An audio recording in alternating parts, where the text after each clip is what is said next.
I was 17 years old, on my knees in the living room, clawing at my throat as my lungs seized shut. My rescue inhaler was 3 feet away in my little sister's hand. Lisa stood there, watching me gasp, watching my chest heave, watching my fingernails scrape against the carpet as I crawled toward her. Then she smiled. Gasp, loser. My parents sat on the couch behind her. My mother looked up from her magazine. My father didn't even pause the television. Nobody moved. I dragged myself across that floor, vision blurring, and found my backup inhaler in my bag. I saved my own life that day while my family watched like I was an inconvenience interrupting their evening.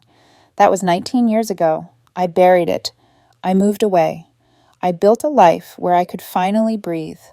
But last month I received a subpoena. And yesterday when the judge said, "Before we proceed, let's review the video evidence submitted by the defense," my sister's face went white. She started screaming. My mother collapsed against the bench. Have you ever waited 19 years for a single moment of truth? My name is Kimberly Jenkins. I'm 36 years old, and I run a medical device company in Portland, Oregon.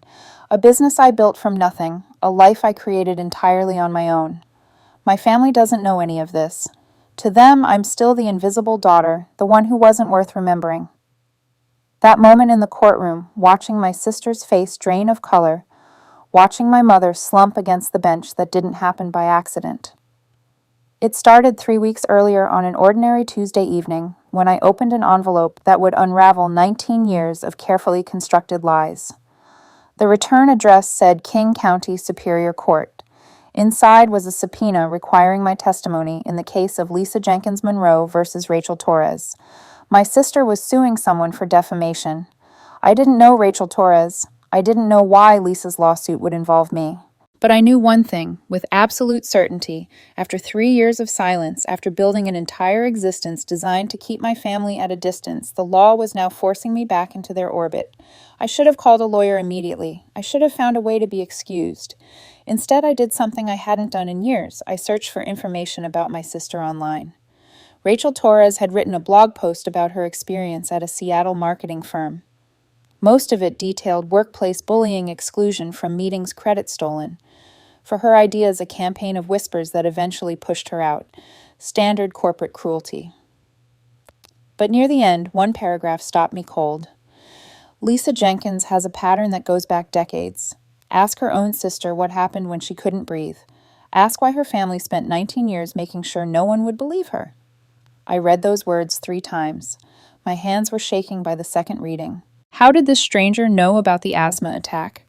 How did she know about the years of silence, the isolation, the way my own family had made me feel crazy for remembering things they insisted never happened?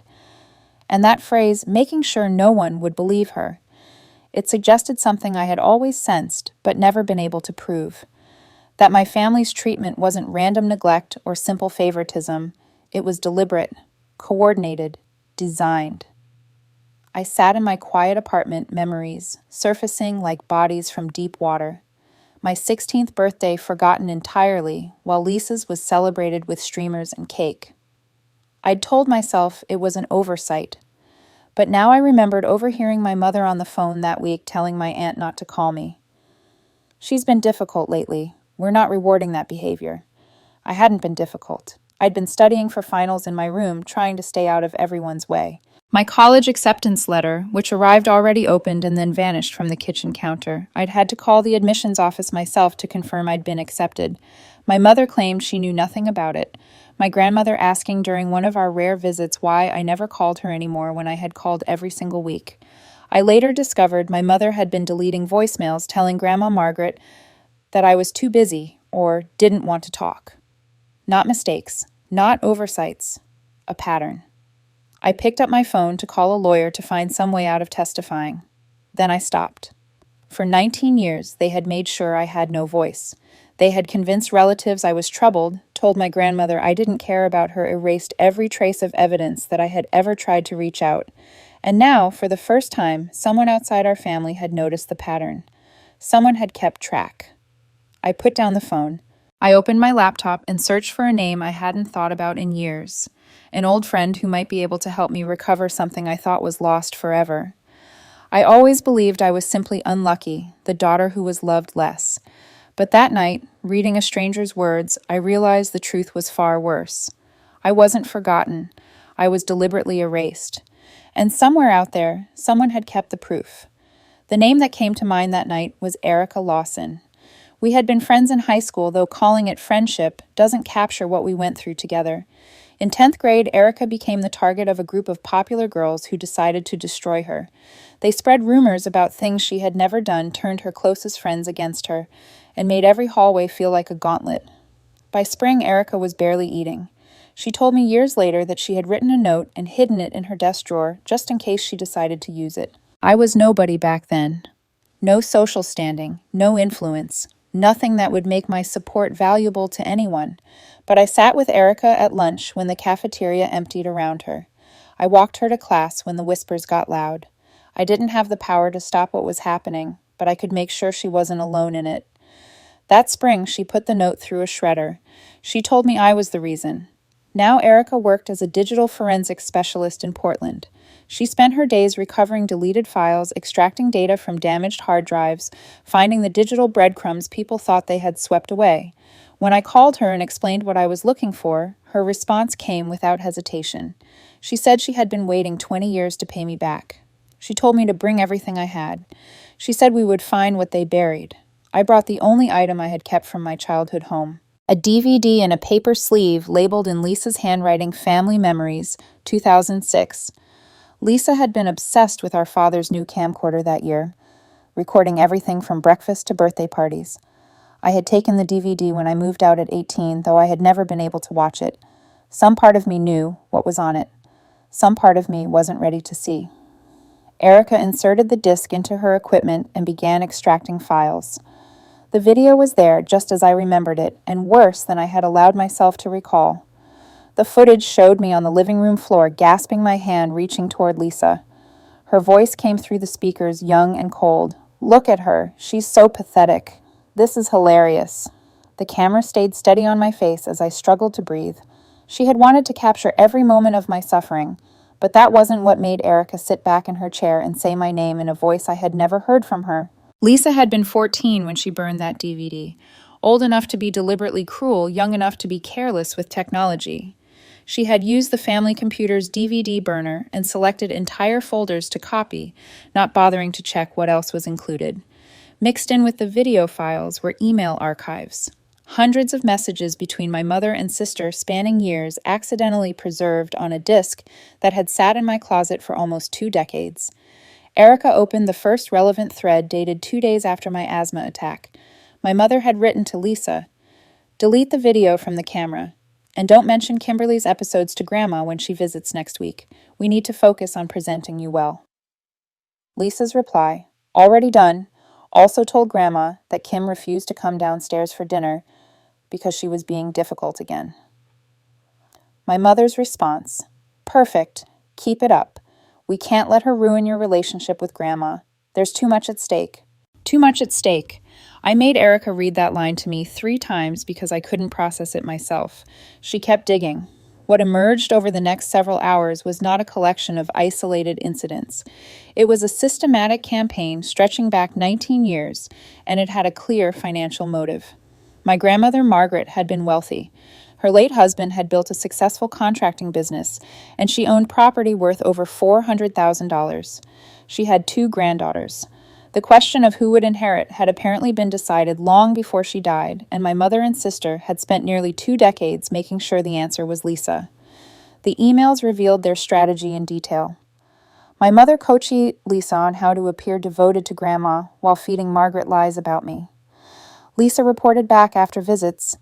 "Grandma asked about Kim again. I told her Kim said she was too busy to visit. Grandma looked sad, but didn't push." Another email mentioned throwing away a birthday card I had sent before Grandma could see it. My mother told relatives I had mental health issues and warned them not to encourage my behavior by reaching out. The message that made me leave the room and stand in Erica's hallway for 10 minutes was from 8 years ago. Lisa had written, "Mom, Grandma mentioned she's updating her will next month. Should I bring up that Kim hasn't visited in 2 years?" My mother's reply, "Yes. And remind her how you drove 3 hours to see her last month. We need to make sure the house and accounts go to you. We've worked too hard to let Kimberly ruin this now." They had erased me from my grandmother's life so Lisa could inherit everything. Every deleted voicemail, every intercepted card, every lie about my mental state had served a single purpose. I wasn't just the unfavored daughter, I was an obstacle to be removed. I still needed to understand how Rachel Torres knew about any of this. The blog post that started everything had contained details no outsider should have possessed, so I found Rachel and asked her to meet me at a coffee shop downtown. She was younger than I expected, maybe early 30s, with tired eyes, that suggested her battle with my sister had cost her more than a job. She explained that her grandmother, Dorothy Torres, had been my grandmother, Margaret's closest friend, for over 40 years. They had attended the same church, shared the same social circle, confided in each other about everything. Margaret had told Dorothy about her growing suspicion that my mother was poisoning her relationship with me. She had been confused when my calls stopped coming hurt when her attempts to reach out were never returned. Eventually, Margaret started keeping a journal documenting every lie she caught my mother and Lisa telling, every inconsistency she noticed every time something didn't add up. Rachel told me that Margaret had left the journal to Dorothy before she died, with specific instructions. She was only supposed to give it to me when I was ready to fight. If it came too soon, my mother would find a way to destroy it or discredit me. Dorothy needed to wait until there was a moment when the evidence could actually be used. Dorothy had known where I lived for 5 years. She had honored Margaret's wishes and waited. When Lisa's lawsuit against Rachel created a legal arena where documentation would matter, where evidence could be formally submitted and couldn't be dismissed as family drama, Dorothy knew the moment had finally arrived. My grandmother had spent 12 years building a case she knew she might never see. Resolved. She had been fighting for me, even when I didn't know it. For 19 years, I thought I was paranoid, imagining patterns that existed only in my wounded mind. But my grandmother had seen everything. She had written it all down. And before she died, she had made sure the evidence would find its way to me when I was finally ready to use it. They thought they had buried the truth with her. They were wrong. The day of the trial arrived faster than I expected. I had spent 2 weeks preparing with Rachel's attorney, reviewing documents, practicing my testimony, until the words felt steady in my mouth. But nothing could truly prepare me for walking into that courtroom and seeing my family for the first time in 3 years. King County Superior Court was quieter than I had imagined. The proceedings had drawn a small gallery of observers, mostly people connected to the case or curious legal professionals. Lisa sat at the plaintiff's table in an expensive blazer, her posture perfect, her expression composed into careful victimhood. She had dressed for the role she intended to play, a successful professional whose reputation had been destroyed by a vindictive former employee. Her attorney shuffled papers beside her, preparing what I knew would be an aggressive strategy designed to discredit Rachel and anyone who supported her. My mother sat in the front row directly behind Lisa, wearing her best church clothes, a silk blouse, pearl earrings, her hair styled the way she always wore it when she wanted to impress people. Image had always been everything to Patricia Jenkins. She was here to support her wrongly accused daughter, to present the picture of a loving mother standing by her child through unfair persecution. The performance was flawless. When I entered the courtroom, Lisa's eyes found me immediately. Her expression shifted into something I recognized from 19 years of living under the same roof. Contempt. Dismissal. The same look she had given me while holding my inhaler just out of reach. Some reflexes never change, no matter how much time passes. My mother didn't acknowledge me at all. Her gaze moved through me, as if I weren't there, as if I were invisible. I suppose to her I always had been. Rachel's attorney caught my eye from the defense table. Margaret Webb was 62 years old, with gray hair pulled back in a practical bun, and reading glasses hanging from a chain around her neck. She specialized in cases involving psychological abuse, the kind of harm that doesn't leave visible bruises but destroys lives just the same. She gave me a small nod. The defense was ready. Everything we had found was organized, authenticated, prepared for presentation. Lisa had no idea what was coming. Judge Patricia Coleman called the proceedings to order. She was in her early 60s with a no-nonsense demeanor that suggested she had seen too many courtroom theatrics to be impressed by any of them. She reviewed the witness list, confirmed the schedule, and invited Lisa's attorney to proceed with cross-examination of the defense witnesses. I was called to the stand. Lisa's attorney approached me with the confidence of someone who believed this would be easy. His first questions came rapid and aggressive. He asked if it was true that I had been estranged from my family for years. I confirmed 3 years. He asked if it was true that I had struggled with mental health issues, that my family had expressed concern about my stability. I kept my voice steady as I answered. I told him that I had been told I had mental health issues, yes, by my mother, in emails to my grandmother, in conversations with relatives. But I pointed out that she had never said it to my face. She had never suggested I get help or see a professional. She had only said it to people who might otherwise have supported me. Attorney Webb rose from the defense table. She asked permission to submit Exhibit A, an archive of emails recovered from a family DVD dated 2006, authenticated by a certified digital forensics specialist. The judge granted permission. A screen displayed the emails for the courtroom to see. The messages scrolled slowly enough for everyone to read. My mother coaching Lisa on what to tell grandmother Margaret during her upcoming visit. Lisa reporting back on successful deceptions. Strategic discussions about ensuring I didn't ruin Lisa's relationship with Grandma.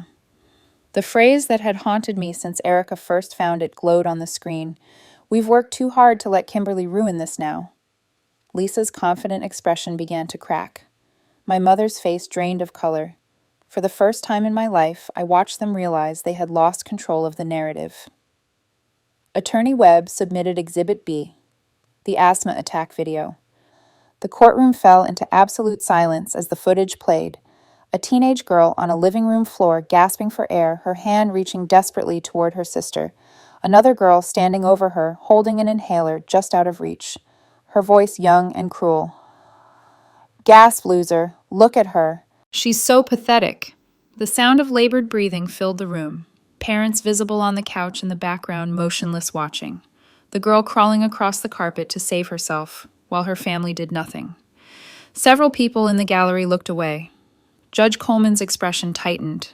I kept my eyes forward, refusing to watch the video again, focusing instead on the faces of the people who had been there that day and done nothing to help me.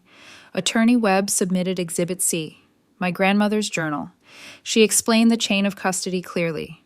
The journal had been entrusted to Dorothy Torres Margaret's lifelong friend with explicit written instructions.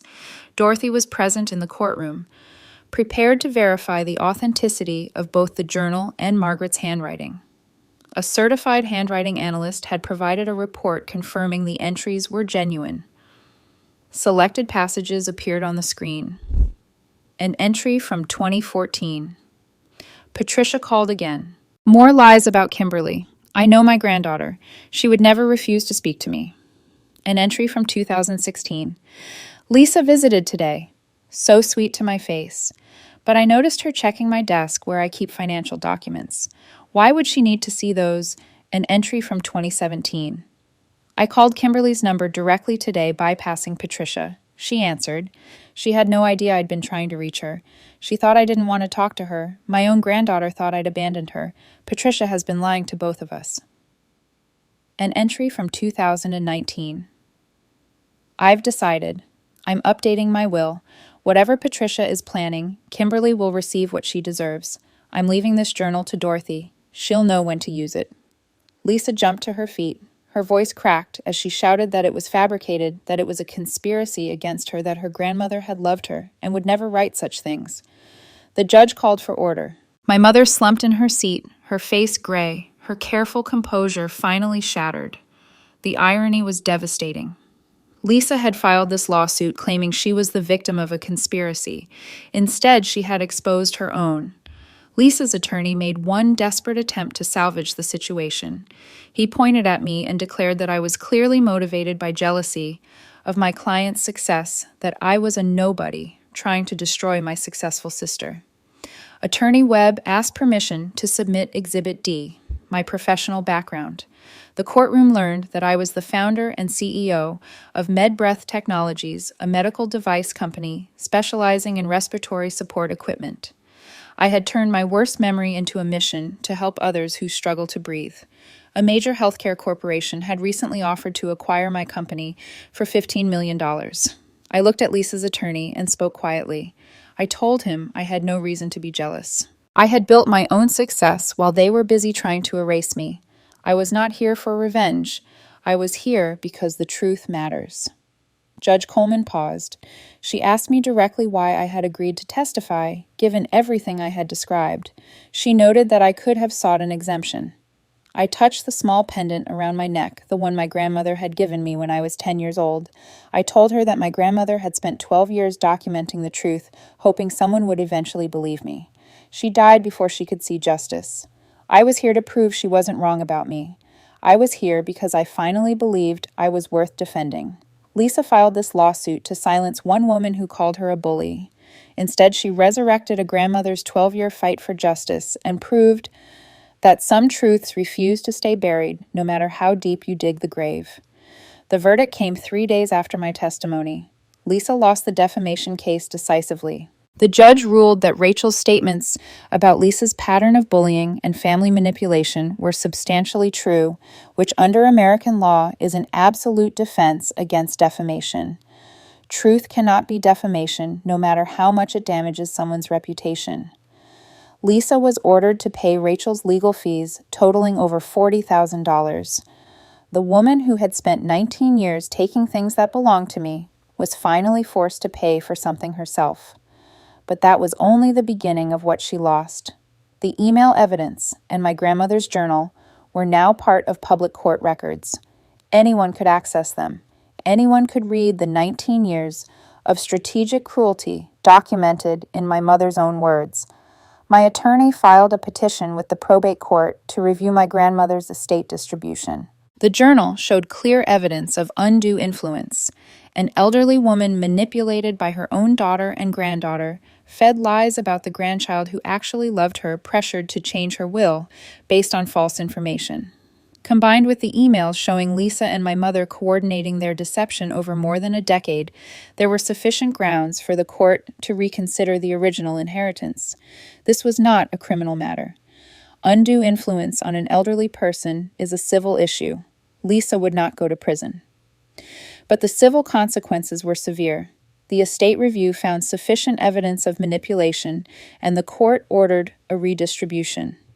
Lisa was required to return a portion of the inheritance she had received, money she had already spent on her house, on her car, on the lifestyle she had built from my grandmother's estate.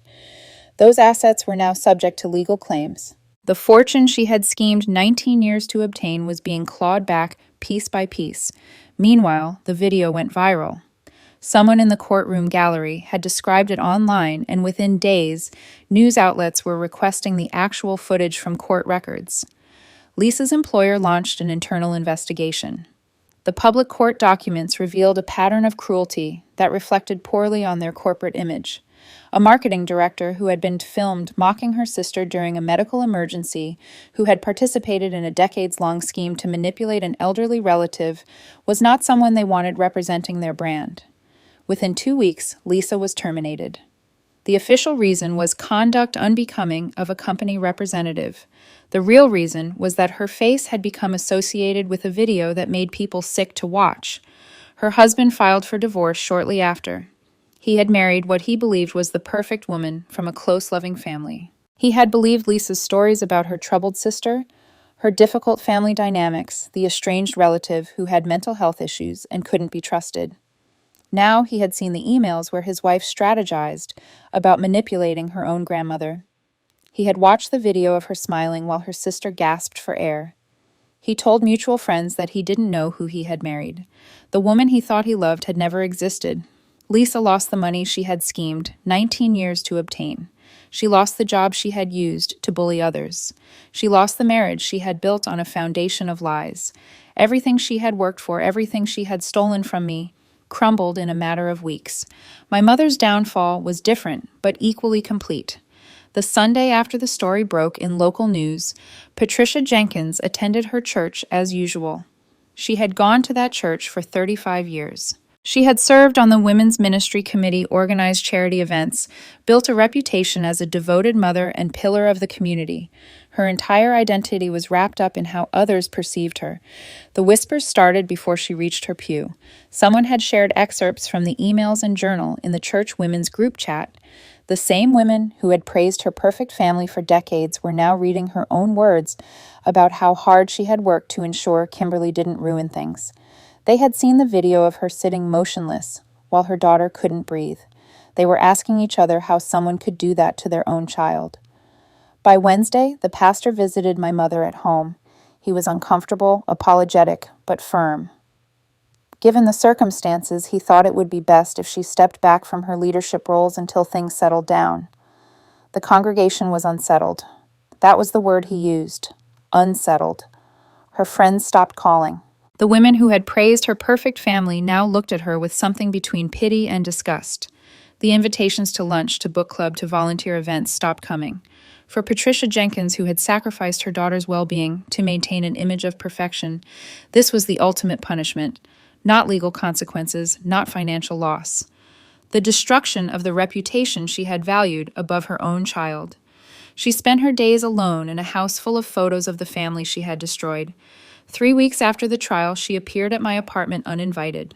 I opened my door to find her standing in the hallway looking older than her 61 years.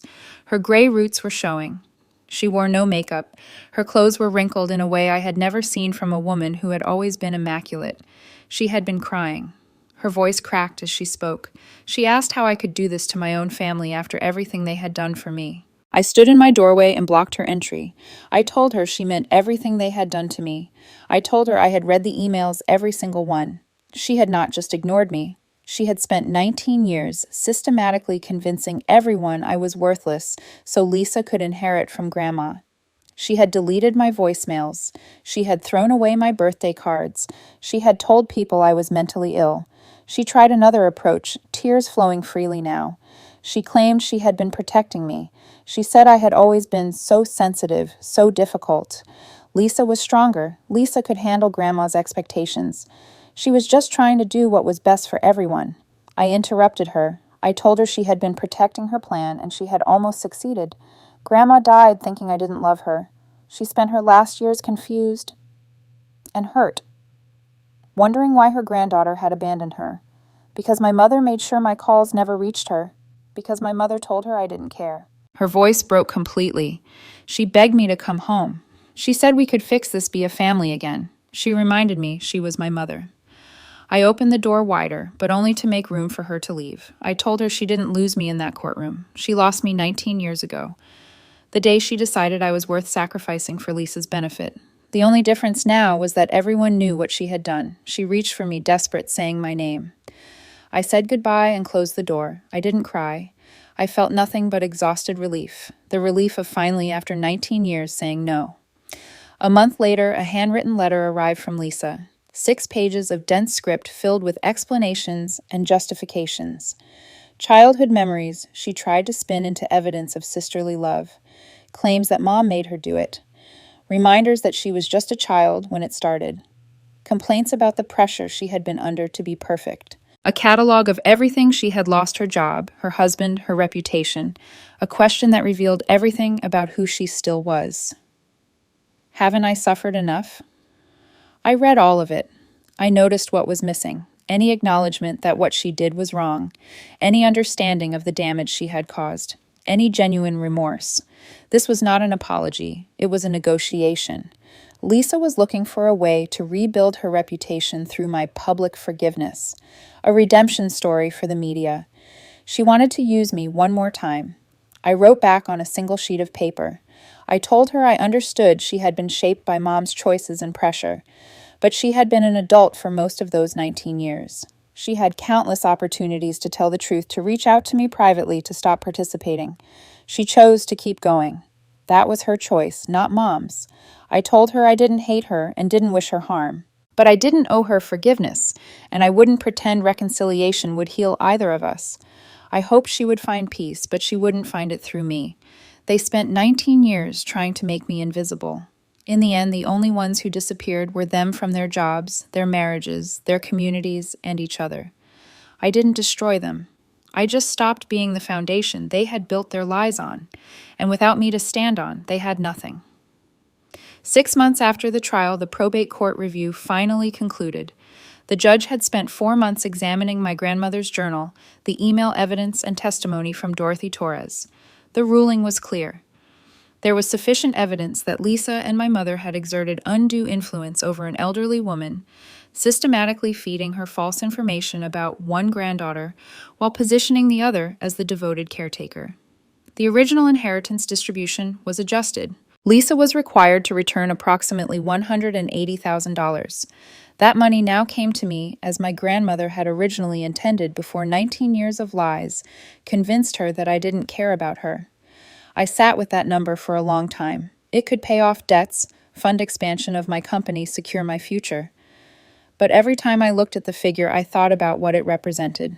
My grandmother spending her final years confused and heartbroken. My grandmother documenting lies in a journal because she had no other way to fight back. My grandmother leaving instructions with her best friend, hoping that someday the truth would reach me. The money was never the point. The validation was. Proof that I wasn't crazy, wasn't paranoid, wasn't the problem. Someone had seen what was happening. Someone had believed me before I even knew there was something to believe. I didn't keep the inheritance for myself. I established the Margaret Jenkins Fund, a small foundation supporting survivors of family psychological abuse who need help starting over. The money pays for legal consultations, therapy costs, and security deposits for people escaping toxic households. The practical things no one thinks about when they tell abuse survivors to just leave. My grandmother wanted to protect me. Now I extend that protection to others in her name. The email from my father arrived 6 months after the trial from an address I didn't recognize. The subject line said simply, "From your father." I almost deleted it without reading. Robert Jenkins had been present for everything that happened to me and had done nothing. His silence had been its own betrayal, but I opened it. He wrote that he didn't expect a response and didn't deserve one. He admitted he had known what was happening, all of it. He had told himself it wasn't that bad, that I was strong enough to handle it, that maintaining peace was more important than standing up for me. He called himself a coward. He said he had chosen comfort over his own daughter. He told me that my grandmother had called him once about a year before she died. She had asked him to protect me, said that Patricia was destroying my relationship with the family. He had told her he would talk to my mother. He never did. He wrote that he wasn't asking for forgiveness because he knew he didn't deserve it. He just wanted me to know he was sorry, that his silence was as much a betrayal as anything my mother or sister did. I read the email multiple times over 3 days. Anger that he had known and done nothing. Grief for the father I might have had, if he had been braver.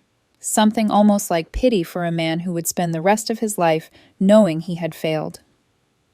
I wrote back eventually. I thanked him for telling me the truth. I said it was more honesty than he had ever given me when it might have mattered.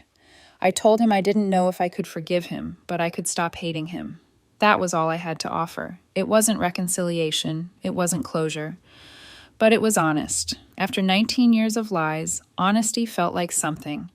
A few weeks later, I accepted an invitation to speak at a support group for adults estranged from their families.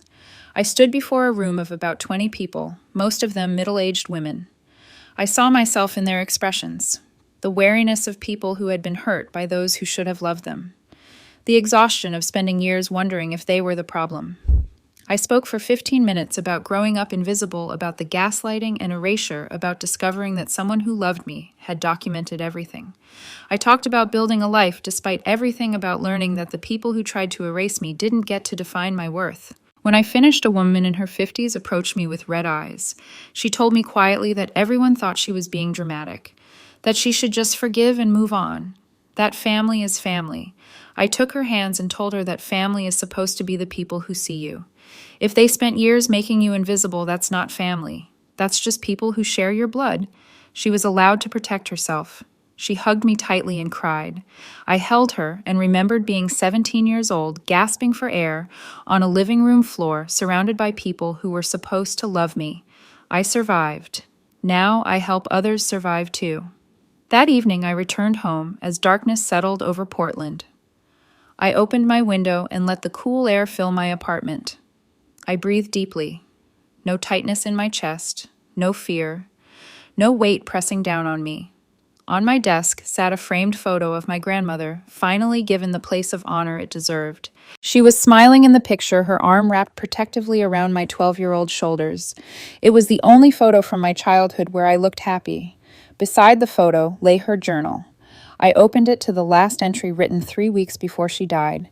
She had written that she might not live to see justice for her Kimmy, but that she had made peace with that. She had done what she could. Dorothy had the journal. The will was set. She believed that someday her granddaughter would know the truth. She wrote that I was never difficult, never the problem. I was just a girl who deserved to be loved, growing up in a house that had forgotten how. She had always seen me, even when everyone else looked away. She called me her brave, strong, special girl. I was never invisible to her. I closed the journal and wiped my eyes. I picked up my pen and opened my own notebook. The working title was The Invisible Daughter. I turned to the dedication page and finally wrote the words I had been searching for Grandma Margaret, who saw me when I couldn't see myself, and for everyone still waiting to be seen. Your turn is coming. You are not invisible. You never were. In the drawer beside my desk, my rescue inhaler sat unused for months. Not because I was cured, but because I was no longer suffocating under anyone's shadow. My grandmother left me more than money. She left me proof that I wasn't crazy, that I wasn't unlovable, that someone had been fighting for me even when I didn't know it. For 19 years, they made sure I had no voice. Now I use my voice to remind others that the people who tried to erase them don't get to decide their worth. Some stories don't end in applause. They end in truth, and truth is enough. If this story resonates with you, I hope you take one thing away from it. Family is not defined by blood. Family is defined by the people who see you, who protect you, who believe in you, when the world tells you that you are not worth believing. If the people who share your last name have spent years making you feel invisible, small, or worthless, you have every right to walk away. You have every right to build your own family from the people who choose to love you without conditions. To anyone still trapped in a toxic family dynamic, please know this. The confusion you feel is not weakness. The pain you carry is not dramatic. And the patterns you notice are probably real even when they tell you that you are imagining things. Trust yourself. Document what you can. Find people who believe you. And when the moment comes to speak your truth, do not stay silent. Your voice matters. Your story matters. You matter. If this story touched your heart, please subscribe to our channel and turn on notifications so you never miss another video. I would love to hear your thoughts in the comments below. Have you ever experienced something similar with your own family? How did you find the strength to move forward? Share your story. You never know who might need to hear it today.